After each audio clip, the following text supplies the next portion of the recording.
Hey everyone, it's James Lambert, the motivational coach and speaker. I went from headlocks to hugs. I still embrace people, just now in a different way. In this video, I want you to think about how truly interconnected life is. And I was watching the trees just before this recent storm, and the wind was it was hurtling, whistling through the trees, and they were swaying back and forth. And to my way of thinking, it was as if they were waving to me. Yeah, and believe this is how my mind works. There were no substances, mind altering substances taken, but just the way they were swaying back and forth, it looked beautiful, and it was as if they were waving for me. And in a moment, it's one of those moments that words fail to do justice to the feeling that I felt inside. But I got a sense, albeit briefly, of the true interconnected nature of everything, and how like we're very much born, we live, ultimately go back to the earth. And in the earth, the roots of the tree, it takes sustenance from that earth that I could one day again be a part of. And then that tree grows from a little seed. And then yet from that little seed, it could grow into a mighty acorn.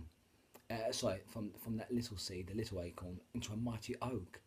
And yet that tree then gives sustenance and shelter and food to a multitude of other animals, hedgehogs, ants, worms, birds. They build their home in it. And then of course it flowers and produces fruit after its kind, and drops it down and again can be consumed by other animals, indeed humans. And I thought, this is staggering, this. And the tree, it just knows to give. It gives, and it gives so selflessly. It gives shelter, as I said, to the birds. It gives food and sustenance. And then eventually, if a limb breaks off, even that provides further sustenance to other creatures, and they in their turn feed upon it. But it was something about also not just the interconnected nature of it, but the virtue, that beautiful quality I admire of just giving and giving abundantly, and all the good folk that give of their time and give their services. And I really seek to emulate that, and in my own life before it's up, I want to give immense joy and hope to many millions, hopefully, before I'm done. And very much the tree, just give and give unceasingly, and without asking for what is in it for me. And again, I gently suggest to you, sometimes where we stop short and actually deny ourselves the pleasure of giving is what's in it for me. What's in it for me? And as I say, if you're giving to receive, that's a business transaction. That's something different. Yes, there may be a time for that, but I'm talking about just giving because your heart tells you it's the right thing to do.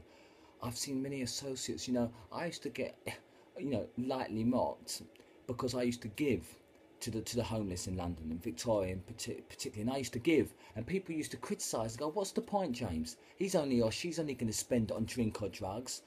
One, how dare you judge? There by the grace go I, in another lifetime under different circumstances. So if a little drink gets them through the day, I'm happy to do that. But moreover, that it's not about that. I can give precisely because I could. I have a job, I have a home. I wasn't alcohol or drug dependent. So it made me feel good. And again, energetically, if it feels right to you, don't deny that, because too many of us, and it's not just about giving to that, we could feel like you might want to give a tissue to a stranger or say bless you to someone if they sneeze, and yet we inhibit ourselves. And I feel that no, we're all connected. Just like the tree, give unceasingly and give without question. And it's a beautiful symbiotic win-win relationship. So I really encourage for you, give where you can and when you're able. And again, it's, as I've said before, it's not just about money or fiscal things. You can do it with your time, and in fact your time's even more important because you don't get that back. So I hope this has just made you think about the interconnected nature of us all. I believe everything we do affects each other, so it is beholden on us to live a positive, virtuous life, because it's the right thing to do. Moreover, it comes back. You can call it karma, you can call it cause and effect. It doesn't really matter, but it's good. It's good to give, and it feels great, and it makes others feel great. And just like to think about that, the tree, just to give and give, and yet it in turn thrives, and everything has its own place. It's incredible world we live in. So as always, you are unstoppable, and I believe in you.